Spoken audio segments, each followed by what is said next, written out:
it's Hebrew, briefly in the English, that God, they, said, let us go down and destroy this tower that they've built, because they become as one of us if we let them continue. Now, it might mean that they will be able to gate through a gateway to the parallel or concentric universes above us.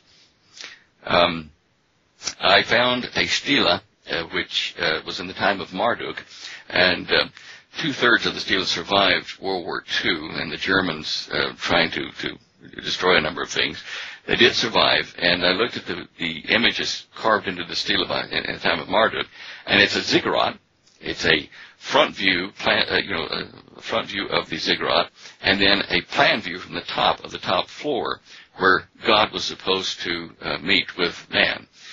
The fragmentary legends or reports that go with this said that the gods would come into the top floor, would then be fed and entertained by stuff left there by the humans on the top level for a certain period of time, hours perhaps, and while their energy levels started to normalize, and then they would go down to the next level of the ziggurat where there was more food and entertainment for them until they had gone down 2 or 3, maybe 4 levels where they were discharged enough, where their energy levels were more normalized to our atoms here, so that when they touched people or came close to them, it wouldn't burn them or shock them to death. And these things are in the drawings, in the carvings in that stela. So I'm pretty certain that there's some kind of a way to gate between our existence and at least one or more concentric or parallel universes. So I think Tom's exploration of that subject is very good. It needs more work. All of us would like to see more. But there's certainly a smoking gun there. Something did happen that would allow mankind to gate into an area that it didn't belong in. I don't think it was like a Stargate, to go jumping galaxies, although that might be possible.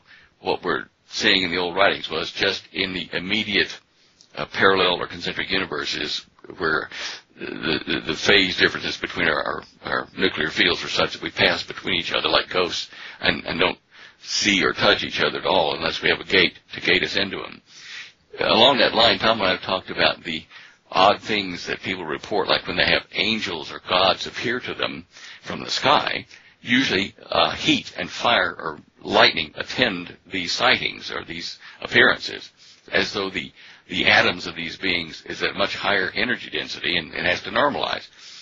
Whereas when we hear reports of ghosts and demons appearing from the lower levels, they call them down, lower levels, these are of lower energy density, and that's why the rooms get cold as these beings try to manifest or do manifest around us.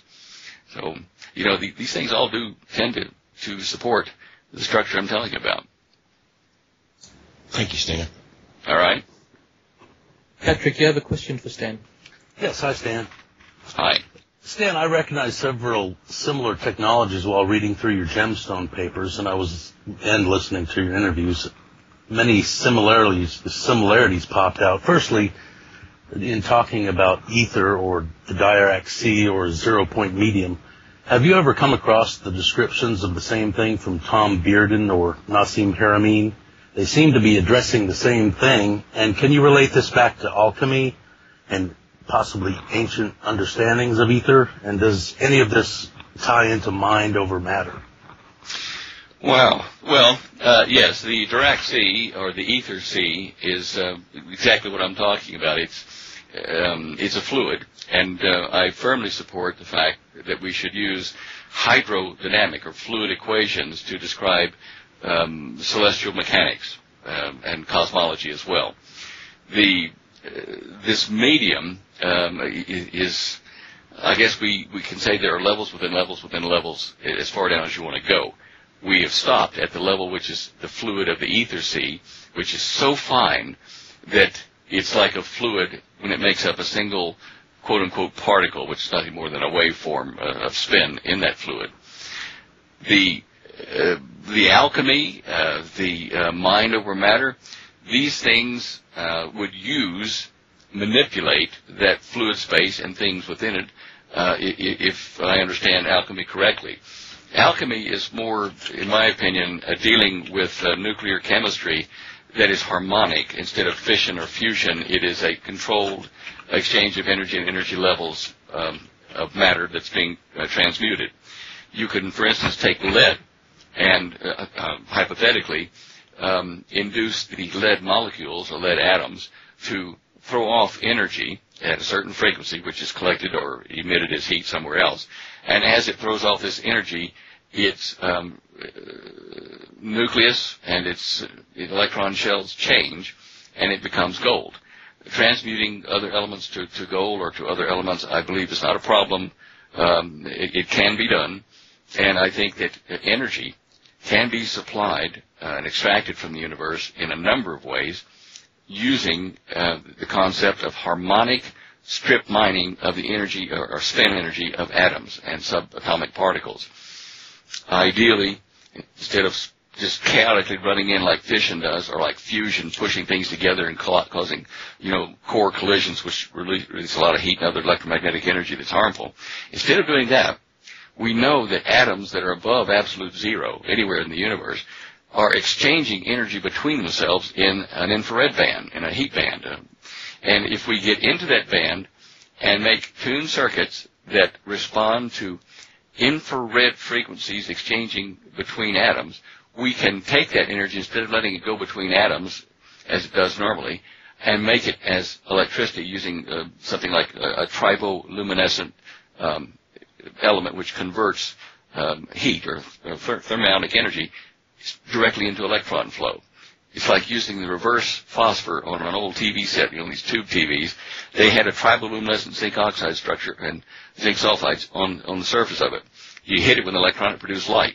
By the same token, if you hit it with that frequency light, it produces electrons. It works backwards, much as T. Henry Murray did in his work in Utah, producing or collecting energy from the environment around his wire antenna with those large high-voltage diodes that he made out of germanium, or had made anyway. So all these things do get back to what we're talking about, to a fluid space. And as far as mind over matter, I know that I've had prophetic dreams. I know that I've also had personally hunches or sudden impulses to call somebody when they needed help or something, and it's like telepathy or ESP. These things have to transmit from point A to point B somehow, and there is that ether space between us, and there may be a frequency band that we're not aware of or don't use. That is how this information is transmitted. So I think what you're saying has merit. Well, thank you. That reminds me a little bit about scalar technology and transmitting information instantaneously. Does your work involve scalar technology, as Bearden constantly refers to? I have a hard time understanding what scalar standing waves are, but it might be the same as your theory of orbital positions, interferometry on a planetary scale. Well, scalar to me is a dimensionless scale, and it's a nothing. It's just a number. I haven't really been comfortable with the term scalar waves, but I think what they really mean is a mechanical wave of some structure that is a standing wave. That would coincide with what I'm talking about with the discrete orbital patterns or distances in a solar system. My analysis of it is basically on the volume of fluid spun in a particular orbit and distributing that same volume of energy out into the next orbit and to the next and to the next, allowing for that volume to be spread and that energy to be spread over a bigger area. And it does form discrete mean circular orbits, even though they're elliptical in some cases. Their mean orbit is still circular, following that path. And I agree with you. Looking at the model I've got for the solar system and the wave structure in the fluid of space, it does set up relatively stable standing waves. Over a period of time, they do change directions. Not direction. Well, they don't change direction. They change distances, from the center of the spin, which is the sun.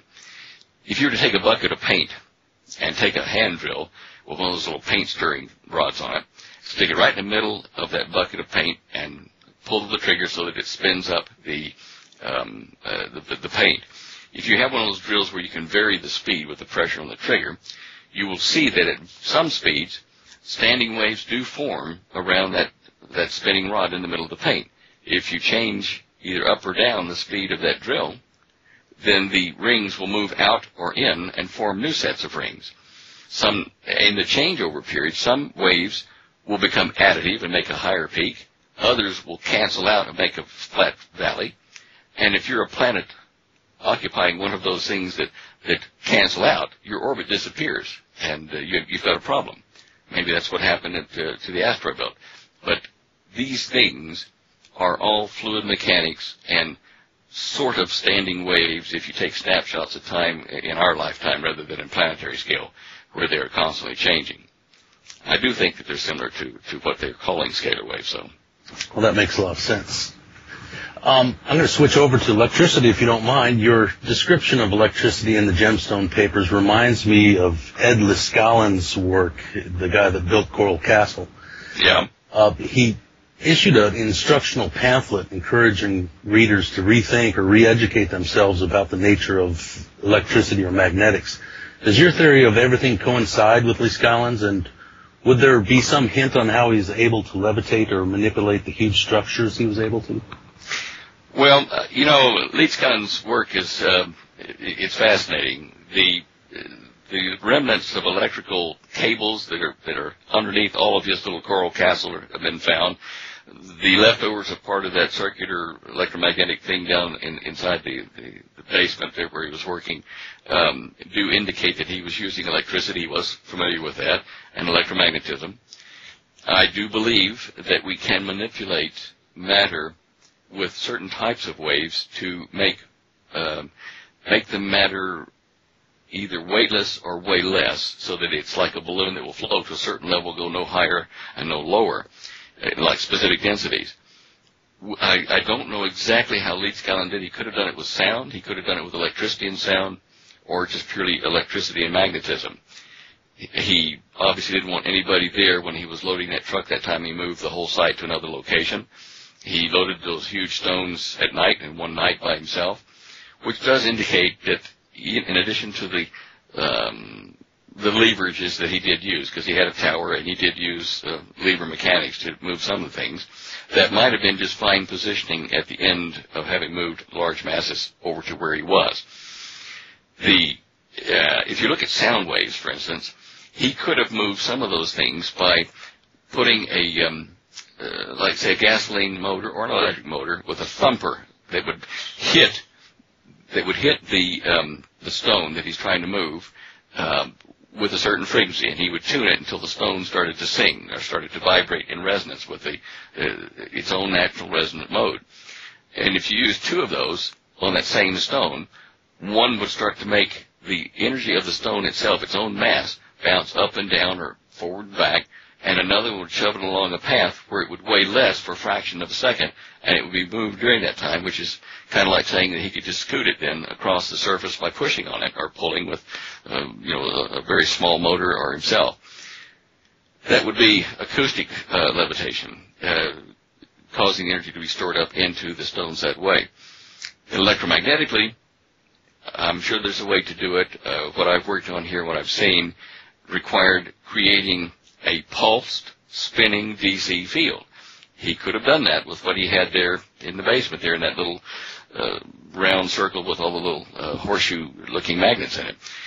But with a pulsed DC circuit, heavy current, and possibly a secondary current with that operating at 90-degree phasing so that they overlapped and formed a spinning donut-shaped vortex, he could have generated a lower gravitational field or a local gravitational field in the stone itself, maybe by ringing the atoms and aligning them that way. I mean, I do know that we have anti-gravity and that mankind